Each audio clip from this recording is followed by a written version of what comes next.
వాగర్థావివ సంపృక్తౌ వాగర్థ ప్రతిపత్తయే జగతః పితరౌ వందే పార్వతీ పరమేశ్వరౌ. ఆదిత్యాయ చ సోమాయ మంగళాయ బుధాయ చ గురుశుక్రశనిభ్యశ్చ రాహవే కేతవే నమః. శృంగేరి జగద్గురు పీఠాధిపతులకి, కంచి పీఠాధిపతులకి నమస్కారములు తెలియజేసుకుంటూ కార్యక్రమాన్ని ప్రారంభిద్దాం. ఇట్స్ యూటీవీ ప్రేక్షకులకి స్వాగతం. 2025 సంవత్సరంలో ఎన్నో ప్రయత్నాలు చేశాం జీవితంలో బాగుపడడానికి. ఎన్నో అడ్డంకులను ఎదుర్కొన్నాం, కష్టాలను ఎదుర్కొన్నాం, అన్నిటినీ అధిగమించి ఒక స్థాయికి చేరుకున్నాం. కానీ కొంతమంది సక్సెస్ అయ్యారు, కొంతమంది సక్సెస్ కాలేకపోయారు. కన్న కలల్ని వచ్చేటువంటి 2026వ సంవత్సరంలోనైనా కానీ నిజం చేసుకోవాలనే తపన ప్రతి ఒక్కరికి ఉంటుంది. అయితే మనకు ఉన్నటువంటి సాంప్రదాయకమైనటువంటి విధానం ప్రకారం ప్రతి సంవత్సరం ఉగాది టు ఉగాది రాశి ఫలాలు చెప్పుకోవడం సాంప్రదాయం. కానీ ప్రపంచమంతా ఒక ధర్మాన్ని పాటిస్తుంది కాబట్టి అది కూడా మనం అంగీకరించక తప్పదు. అయితే ఇప్పుడు మనం చెప్పుకోబోయేటువంటి రాశి ఫలాలు ఏవైతే ఉన్నాయో యూటీవీ ప్రేక్షకులు గమనించాలి.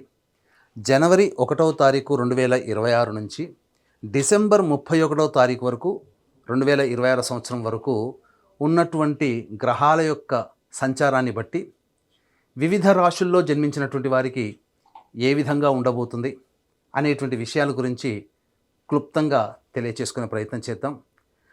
ప్రతి వివరణ కూడా సశాస్త్రీయముగా అనాలిసిస్ చేసి మీకు అందివ్వడం జరుగుతుంది.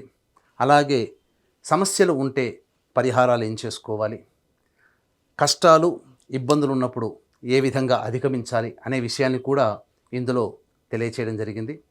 కాబట్టి ఈ యొక్క కార్యక్రమాన్ని ఆశాంతం వీక్షించండి. 2026వ సంవత్సరంలో జనవరి నుంచి డిసెంబర్ వరకు కన్యా రాశిలో జన్మించినటువంటి వారికి ఏ విధంగా ఉండబోతుందో తెలుసుకునే ప్రయత్నం చేద్దాం. ముఖ్యంగా గమనించుకున్నట్లయితే ఈ సింహరాశి, మిథున రాశి, కర్కాటక రాశి వీళ్ళందరికంటే కూడా ఈ కన్యా రాశి వారికి దాదాపుగా 10 నెలల పాటు ఈ గురువు యోగించబోతున్నాడు. చాలా యోగం కదండి. అంటే మరి ఒక్క గురువు యోగిస్తే సరిపోతుందా? మిగతా గ్రహాలు కూడా అనుకూలంగా ఉండాలి కదా. మిగతా గ్రహాలైనటువంటి శని ప్రభావం ఏంటి, రాహు ప్రభావం ఏంటి, కేతుగ్రహం ఏంటి, కుజుడేంటి, రవి ఏంటి, అసలు 10 నెలల పాటు యోగిస్తే అంతా ఆనందమే కదా. అట్లాగే ఉంటాయా? కాదండి. గురువు యోగిస్తాడు కానీ మిగతా గ్రహాలు శాసిస్తాయి. ఆ శాసించిన దాన్ని యోగంగా మర్చుకోవాలంటే ఈ గురువు ఏం చెబుతాడు? దైవానుగ్రహానికి పాటుపడంట్రా, దైవానుగ్రహాన్ని పొందే ప్రయత్నం చేయండి, శాసించే గ్రహాలు కూడా మీకు అనుకూలిస్తాయి అని చెప్తున్నాడు. అటువంటి దైవానుగ్రహం ఎలా పొందాలి? ఈ గురుతత్వాన్ని ఏ విధంగా అర్థం చేసుకోవాలి? ఈ కన్యా రాశిలో జన్మించినటువంటి వారికి ఉద్యోగ సంబంధంగా ఈ యొక్క 2026 ఎలా ఉండబోతుంది? విద్యార్థులకు ఎలా? వివాహం కాని వాళ్ళకి అవుతుందా? గృహం కావాలనుకునే వాళ్ళకి గృహం లభ్యమవుతుందా? దాంపత్య సమస్యలు ఒకటా రెండా? అనేక రకాలైనటువంటి, ముఖ్యంగా వ్యాపారం, అనేక రకాలైనటువంటి సమస్యలకి ఈ కన్యా రాశి వారికి 2026లో ఏ విధంగా ఉండబోతుందో తెలుసుకునే ప్రయత్నం చేద్దాం. గమనించుకున్నట్లయితే మార్చి 14 వరకు గురువు వక్రీకరించి ఉంటాడు. ఈ కారణం చేత నవమ రాశి ప్రభావం చేత గురువు అనుకూలంగా ఉండడం, ముఖ్యంగా ఈ గురువు మార్చి 14 వరకు వక్రీకరించి మిథున రాశిలోనే సంచారం చేస్తున్నటువంటి కారణం చేత ఆలోచన అంతా గొప్పగా అనుకూలిస్తుంది. మీరు ఏదైతే ఆలోచిస్తారో అవన్నీ కూడా ఆలోచించినది మీకు ఫలితంగా కనబడుతుంది. అంటే అనుకున్నది జరిగే అవకాశాలు ఎక్కువగా ఉంటాయి. అంతేకాకుండా ఈ మార్చి 14వ తారీఖు వరకు కూడా నూతన వ్యక్తులు పరిచయం అవుతారు. తద్వారా వాళ్ళ వల్ల అసలైన యోగము మార్చి 15 నుంచి మే వరకు ఉండబోతుంది. అలాగే రాశి మీద కూడా ఈ మార్చి 14వ తారీఖు వరకు ఉన్నటువంటి గ్రహ ప్రభావం చేత అన్ని విధాలుగా మీకు సంఘంలో పేరు ప్రతిష్టలు అనేటువంటివి పెంపొందించబడతాయి. ఈ మార్చి 15 నుంచి దశమ కేంద్రములో గురు సంచార ప్రభావం రుజుమార్గంలో ఉన్నటువంటి కారణం చేత మీకు ప్రధానంగా ఈ సంబంధించినటువంటి ధనము మీకు లభ్యమవుతుంది. అంటే రాని బాకీలు వసూలవుతాయి. వ్యాపారస్తులకి అన్ని విధాలుగా ధనము సంప్రాప్తమవుతుంది. రుణాలు పొందాలనుకునే వాళ్ళకి రుణము లభిస్తుంది. అది హౌస్ లోన్ కావచ్చు, పర్సనల్ లోన్ కావచ్చు. అంతేకాకుండా ముఖ్యంగా గృహ సంబంధమైనటువంటి చికాకులు తొలగిపోతాయి. నూతన గృహాన్ని ఈ యొక్క మార్చి 15 నుంచి మే లోపల మీరు పొందే అవకాశం ఎక్కువగా గోచరమవుతుంది. అలాగే ప్రధానంగా ఈ యొక్క కన్యా రాశిలో జన్మించినటువంటి వారికి మార్చి 14 నుంచి మే 31 వరకు కూడా శత్రువుల మీద విజయము, అలాగే కోర్టు సమస్యలు పరిష్కారం అవ్వడం, ఇవన్నీ కూడా జరుగుతాయి.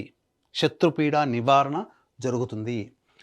ఇక ఈ జూన్ 1వ తారీఖు నుంచి అక్టోబర్ 31వ తారీఖు వరకు కూడా గురువు కర్కాటక రాశిలో సంచారం చేస్తుంటాడు.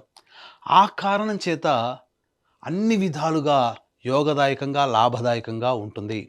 నవంబర్, డిసెంబర్ మాత్రం ఖర్చులు అవుతాయి. జాగ్రత్తలు పాటించండి.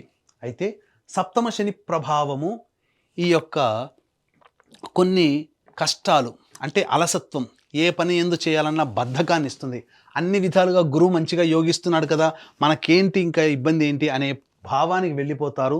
అక్కడే మీకు ఇబ్బందులు కలుగుతాయి. ఈ శని ప్రభావం మొదలవుతుంది. గురువు యోగిస్తున్నా శని శాసిస్తుంటాడు కాబట్టి మీరు సమస్యల వలయంలో చిక్కుకునే అవకాశం ఎక్కువగా ఉంటుంది. కాబట్టి జాగ్రత్తలు పాటించండి. ఇక విద్యా సంబంధముగా ఈ యొక్క కన్యా రాశిలో జన్మించినటువంటి విద్యార్థులకి ఉన్నత విద్యలో పరిపూర్ణత సాధిస్తారు. ప్రథమ శ్రేణి ఉత్తీర్ణత, పోటీ పరీక్షల్లో విజయాన్ని పొందుతారు అని చెప్పవచ్చు.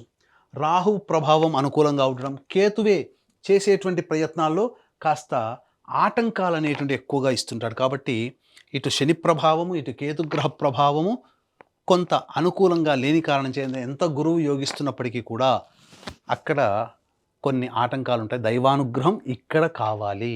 ఈ సందర్భంగా దైవానుగ్రహాన్ని పెంపొందించుకునే ప్రయత్నము చేయండి. ఇక ఉద్యోగ సంబంధం అనేటువంటిది మనం ముందు తెలియచేసుకుందాం. ఏ సమయంలో ఉద్యోగం కోసం ప్రయత్నం చేయాలి, మిగతా సమయాలు ఏ విధంగా ఉండాలనే విషయం గురించి ముందు తెలియచేసుకుందాం. ఇక వివాహ సంబంధముగా గనక చూసుకున్నట్లయితే ప్రధానముగా ఈ యొక్క సంవత్సరం అవివాహితులకి సంపూర్ణముగా వివాహము నిశ్చయం అవుతుంది. అందులో సందేహమే లేదు. జాగ్రత్త పడండి. మంచిగా చక్కగా ఒక ఇంటి వారు అవుతారని చెప్పవచ్చు. జీవిత భాగస్వామితో ఆనందంగా జీవిస్తారు. ఇక దాంపత్య సమస్యలు కనుక చూసుకున్నట్లయితే ముఖ్యంగా జూలై వరకు కూడా జీవిత భాగస్వాములతో కానీ, వ్యాపార భాగస్వాములతో కానీ కాస్త సంయమనం పాటిస్తూ వాళ్ళని సంతోషపెట్టే ప్రయత్నం చేస్తూ ఉంటే ఎటువంటి దాంపత్య సమస్యలు ఉండవు. ఆల్రెడీ దాంపత్య సమస్యలతో ఇబ్బందుల్లో ఉన్నారు అనంటే ఆగస్టు నుంచి డిసెంబర్ లోపల మీరు విడిపోయిన దంపతులు కానీ, దూరంగా ఉన్న దంపతులు మళ్ళీ ఒకటయ్యే అవకాశం ద్వితీయార్థంలో జూలై మంత్ తర్వాత మీకు ఉండబోతుంది.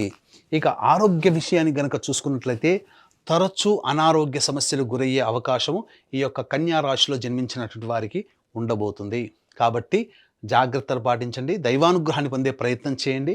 ముఖ్యంగా ఏ సమయంలో అనారోగ్యం పాలవుతారు అనేటువంటి విషయం శస్త్రచికిత్సలు కానీ, డాక్టర్ని సంప్రదించాల్సిన పరిస్థితులు కానీ, లేదా తెలియని అనారోగ్యం ఎప్పుడెప్పుడు అనేది జరుగుతుంది అనేది మనం ముందు తెలియజేసుకునే ప్రయత్నం చేద్దాం. ఇక సంతాన విషయానికి కనుక వచ్చినట్లయితే ఈ యొక్క సంతానవంతులు అయ్యే అవకాశము ఈ యొక్క కన్యా రాశిలో జన్మించినటువంటి వారికి ఉండబోతుంది. చక్కటి సంతానము లభించబోతుంది. యోగ్యమైన సంతానం, అది కూడా గురుగ్రహ ప్రభావం వలన యోగ్యమైన సంతానం అనేటువంటిది మార్చి 15 లోపల మీకు దక్కబోతుంది.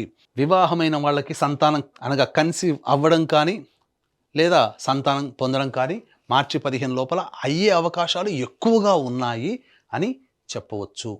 ఇక విదేశీ యానానికి సంబంధించి చూసుకున్నట్లయితే జూలై నుంచి డిసెంబర్ మధ్య కాలంలో విదేశీ యానానికి అనుకూలంగా ఉంది. విదేశీ విద్యకి కానీ, విదేశీ యానానికి కానీ, లేకపోతే దూర ప్రాంత ప్రయాణములు చేసే అవకాశము ఎక్కువగా ఉన్నాయి ఆ యొక్క సెకండ్ హాఫ్ ఆఫ్ ద ఇయర్లో అని చెప్పవచ్చు.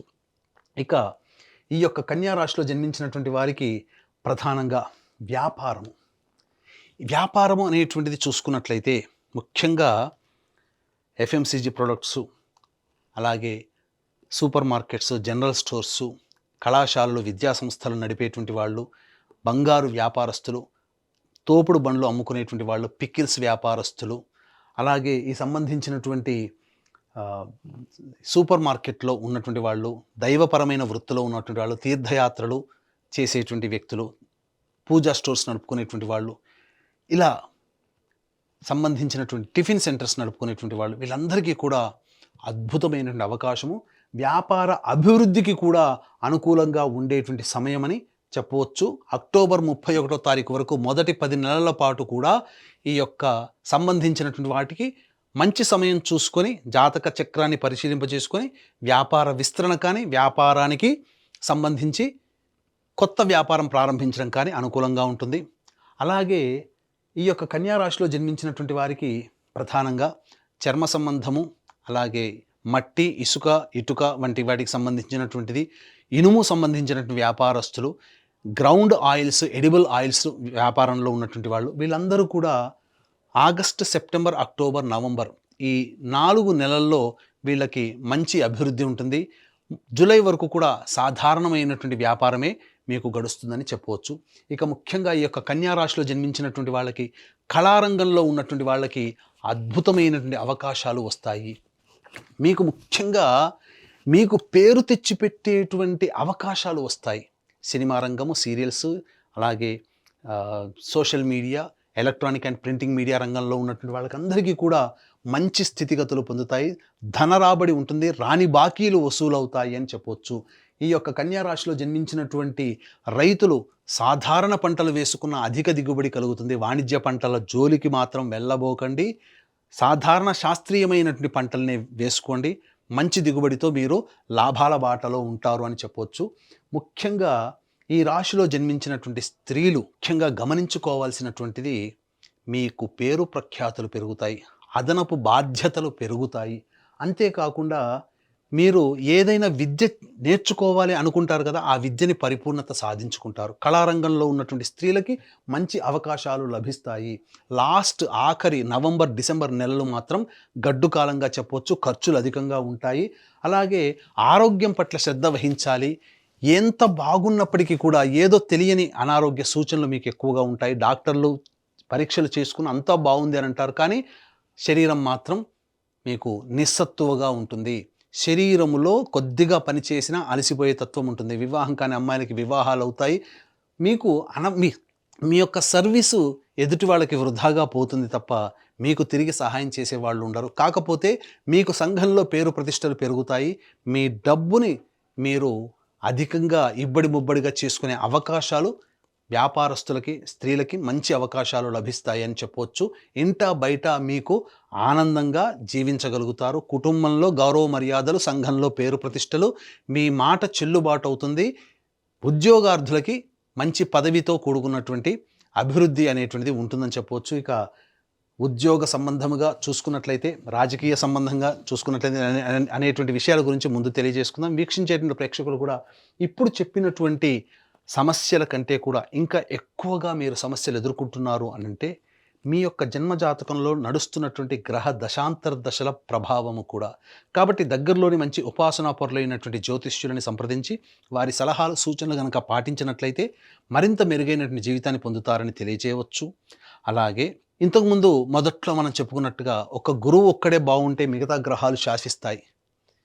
కాబట్టి ఆ గ్రహాల యొక్క అనుగ్రహం కూడా పొందాలి అంటే జాతకరీత్యా దైవానుగ్రహం తప్పనిసరి ఈ కన్యా రాశి వారికి. కాబట్టి ఇట్టి దైవానుగ్రహం అందరికీ అందించాలనేటువంటి ఒక సదుద్దేశంతో ప్రతి నెల ఒక పర్వదినములో, పుణ్యక్షేత్రములో మీ జాతకరీత్యా కలుగు అన్ని రకాల సమస్యల నివారణకి సర్వదోష నివారణ పూజలు, హోమాలు, ఆరోగ్యం కోసం మృత్యుంజయం, అలాగే శత్రుబాధ, కోర్టు సమస్యలకి సుదర్శన హోమము, వివాహం కాని వాళ్ళకి వివాహ సంబంధంగా హోమాలు, ఆరోగ్యపరంగా హోమాలు, అలాగే దాంపత్యపరంగా, ధనపరంగా సంబంధించినటువంటి లక్ష్మీ హోమాలు, ఇలా సర్వదోష నివారణ పూజలు, హోమాలు అనేటువంటివి జరిపించడం జరుగుతుంది. అవకాశం ఉన్న వాళ్ళు స్క్రీన్పై కనిపిస్తున్న నెంబర్కి కాంటాక్ట్ చేసి మీ గోత్రనామాదులు నమోదు చేసుకోవచ్చు. ఇక గమనించుకున్నట్లయితే ఇంతకుముందు చెప్పుకున్నట్లుగా ఉద్యోగ సంబంధించినటువంటి వాటి గురించి మనం చూసుకుంటే, ఎప్పుడు ఈ యొక్క కన్యా రాశిలో జన్మించినటువంటి వారికి ఉద్యోగ సంబంధంగా బాగుంటుంది అనేటువంటి విషయాల గురించి మనం తెలుసుకునే ప్రయత్నం చేద్దాం. ఈ యొక్క కన్యా రాశిలో జన్మించినటువంటి వారికి ప్రధానంగా ఫిబ్రవరి 13వ తారీఖు నుంచి మార్చి 13వ తారీఖు వరకు కూడా అనుకూలంగా ఉండేటువంటి సమయం. ఈ సమయంలో మీరు ఉద్యోగాలు మారవచ్చు, కొత్త ఉద్యోగం వెతుక్కోవచ్చు, నిరుద్యోగస్తులకి మంచిది.